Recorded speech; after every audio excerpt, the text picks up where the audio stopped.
एक मुलगी होती, साधी, सरळ, थोडीशी खट्याळ, नेहमी स्वप्नांच्या दुनियेत रंगलेली. आणि एक मुलगा होता, स्वाभिमानी, हुशार, नेहमी स्वतःमध्ये गुंतलेला. अशीच दोघांची एकदा ओळख झाली आणि त्यांची छान मैत्री झाली.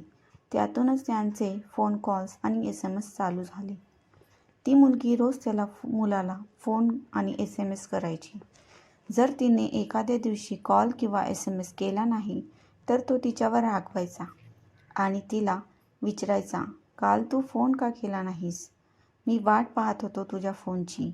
मग ती त्याला म्हणायची की नाही सॉरी, काल नाही जमलं फोन करायला. तिच्या ह्या उत्तरावर तो समाधानी नसायचा. रोज त्याचे फोन आणि कॉल्स SMS चालू असायचे. त्या मुलीला त्याच्याशिवाय करमत नसे. तिने कितीही ठरवलं की आपण त्याला जास्त SMS नाही करायचं, तरीही त्याला SMS केल्याशिवाय ती करमत नसे. ती त्याला SMS करायची. त्याचे एकमेकांशी संवाद वाढू लागले.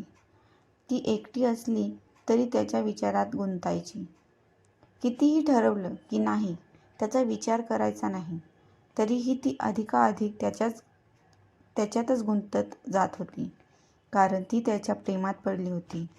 त्याच्या विचारात असताना त्याला आठवून गालातल्या गालात हसायची, गाणं गुणगुणायची.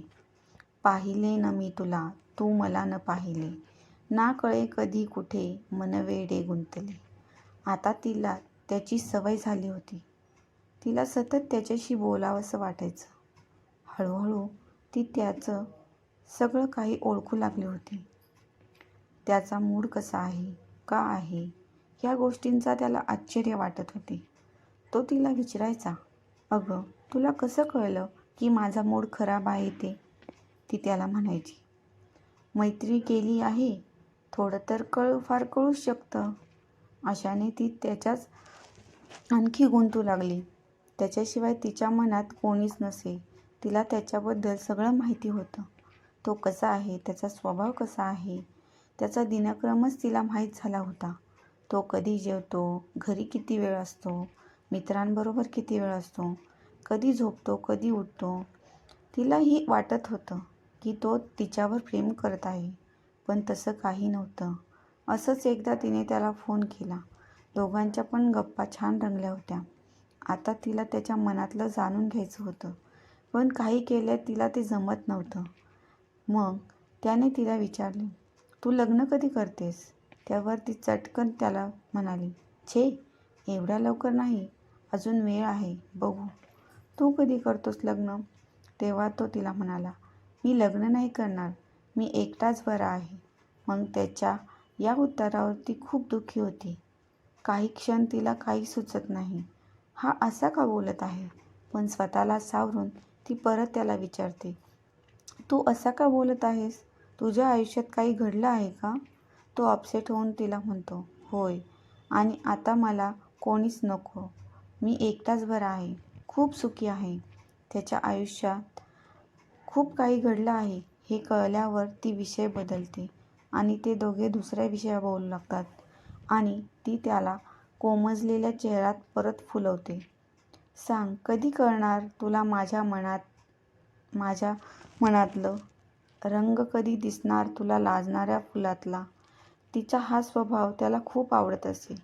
तो नकळत तिला बोलून जातो, तू खूप चांगली आहेस, तुझं चांगलंच होईल. पण ती मनातल्या मनात म्हणत असे, माझे चांगले होईल पण जेव्हा तू माझ्यासोबत असशील. कारण ती त्याला दुःखी पाहू शकत नव्हती. त्याला कळलं नव्हतं की ती निष्पाप त्याच्यावर प्रेम करायची. तिच्या मनात एक आशा होती, कधीतरी तो तिचा विचार करेल, कधीतरी त्याला तिच्या भावना समजतील. तिला नेहमी वाटायचं, आज न उद्या त्याला माझं प्रेम कळेल आणि मी माझं प्रेम व्यक्त करेल. असेच 2-3 वर्ष निघून जातात. ती अजूनही त्याला तशीच कॉल मेसेज करत होती. ती त्याची वाट पाहत होती. तिच्या मनात कुठेतरी आशा होती की तो पण तिच्यावर प्रेम करेल. गणेशोत्सव चालू होता. 7 दिवसाचे बाप्पा त्यांच्या गावी निघाले होते. ती आनंदात गणपती बाप्पाला विसर्जनाला निघाली होती. तिच्या मोबाईलवर सारखे कॉल येत होते. समुद्रावर पोहोचल्यावर परत तिला एक कॉल आला. तिने तो रिसीव्ह केला आणि ऐकलं.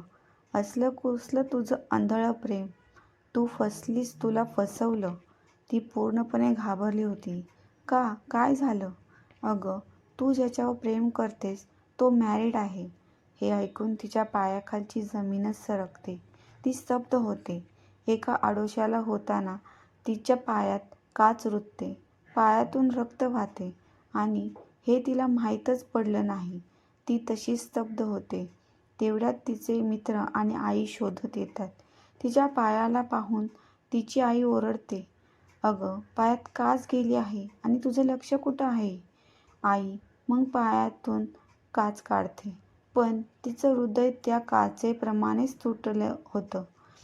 तशी जाऊन ती समुद्राच्या काठी बसते. कोणाला डोळ्यातले अश्रू दिसू नये म्हणून त्या पाण्यात भिजून आपले अश्रू लपवते. त्या रात्री तिला झोप लागली नाही. दुसऱ्या दिवशी ती त्याला कॉल करते. डोळ्यातले अश्रू गिळून ती त्याला बोलते, यापुढे मला कोणत्याही प्रकारचा कॉन्टॅक्ट करू नकोस. तो खूप गोंधळून गेला होता. ही अचानक अशी काय बोलते म्हणून. अगं, काय झालं?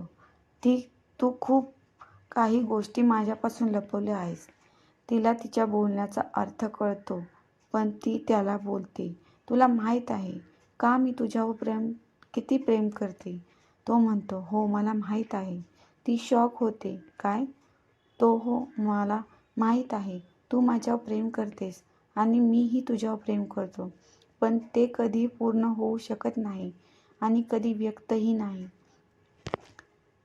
मला तुला फसवायचं नव्हतं आणि मला तसं करता नाही आलं असतं. म्हणून मी तुला काही बोललो नाही. मी पण तुझ्यावर खरं प्रेम केलं. मलाही तुला बोलायचं होतं, पण मी घाबरत होतो की कदाचित हे सगळं समजल्यावर नंतर तू माझी मैत्रीही तोडशील. म्हणून मी तुला काहीच बोललो नव्हतो. मला निदान तुझ्याशी निव्वळ मैत्री तरी ठेवायची होती. मी तुला कधी मिळू शकत नव्हतो, पण मला तुला गमवायचं पण नव्हतं. म्हणून मी गप्प होतो. नशीब पण कसे आहे बघ ना. जेव्हा वेळ होती तेव्हा माझ्यासोबत प्रेम नव्हतं आणि जेव्हा प्रेम आहे तेव्हा माझ्यासोबत वेळ नाही. पण मी देवाकडे एकच प्रार्थना करतो, तुझा पुढचा जन्म फक्त माझ्यासाठी असू दे. आणि तो शांत होतो. तिला हसावे की रडावे तेच कळत नव्हते. शेवटी ती त्याला बोलते, आज मी हारून पण जिंकली आहे, आणि कॉल ठेवते. आजही दोघे एकमेकांवर प्रेम करतात. फरक एवढाच की ते प्रेम फक्त त्यांच्या स्वतःपुरतं असतं. तिने त्याला आता कॉल SMS करणे सोडले आहे, पण तो महिन्यातून 15 दिवसातून 1-2 कॉल करून तिची विचारपूस करतो. मित्रांनो, तुम्हाला ही कथा आवडली असेल तर चॅनलला लाईक आणि सबस्क्राईब नक्की करा. धन्यवाद.